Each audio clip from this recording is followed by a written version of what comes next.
So there's something I want to pick your brain about because it's been a debate for us for the past couple of weeks. No, not the Greg Ward debate, Morgan. No, we're not talking about that.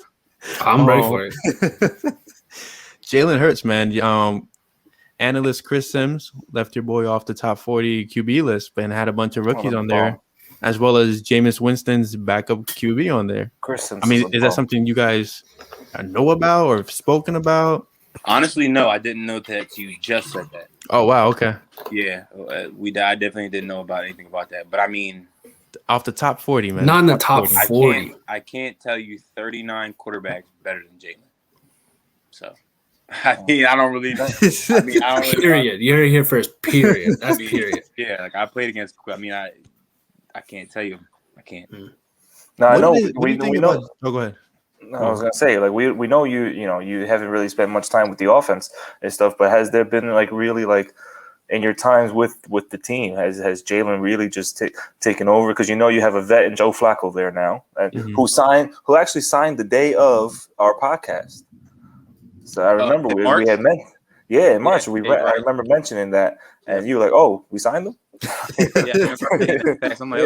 that. Sean, we need you to have a live tap to Howie's office, man. Yeah, so we gotta yeah. If you get a text here, let's know.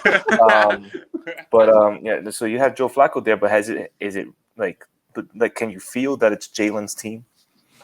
No, I mean, I ain't gonna say that because I mean.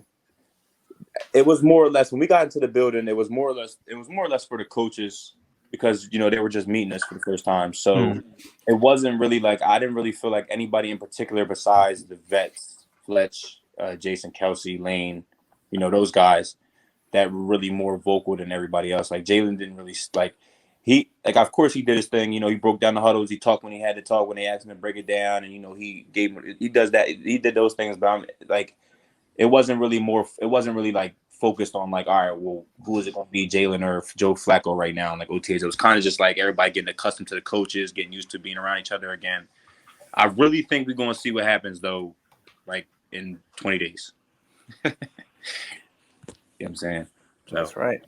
So I can ask you, what do you think about Jalen Hurts is really like throwing, I don't want to say NFL experts off about him, saying that he's not a franchise quarterback. He's not. I mean, Chris Sims specifically said that. Correct me if I'm wrong, guys. He's seen high school quarterbacks make better routine throws than Jalen Hurts. Was that the quote? You guys remember? Something like that. Yeah. Which is wild. I mean, like we saw Jalen kind of have it. He balled out against Arizona. He balled out against New Orleans, and I'm assuming he was injured against Dallas and Washington too, because they mentioned that he was injured in his hand and his hamstring. Yep. I mean, I've never been the guy like fall into like the really like what the social media people say about me and stuff like that because they've always, since I was a kid, I've been like the worst player in the world since I was like it's always. We're the worst podcast in the world, so it's okay. You know what I mean? Like something's always been wrong with me, and as far as I remember, it's always been something. So I never really paid attention to it, but I mean, he gonna find out. He's got 20 days. And Jalen, everything he says, we're going to find out if what he says, he going to change it at the end of this camp or not. We're going to find out. It's going to be, that's all you can do. Like, it is what it is. Like, I didn't really feed into it. But, I can tell you from what I think Jalen's going to do great. I really do. I think he's going to go out there and go crazy.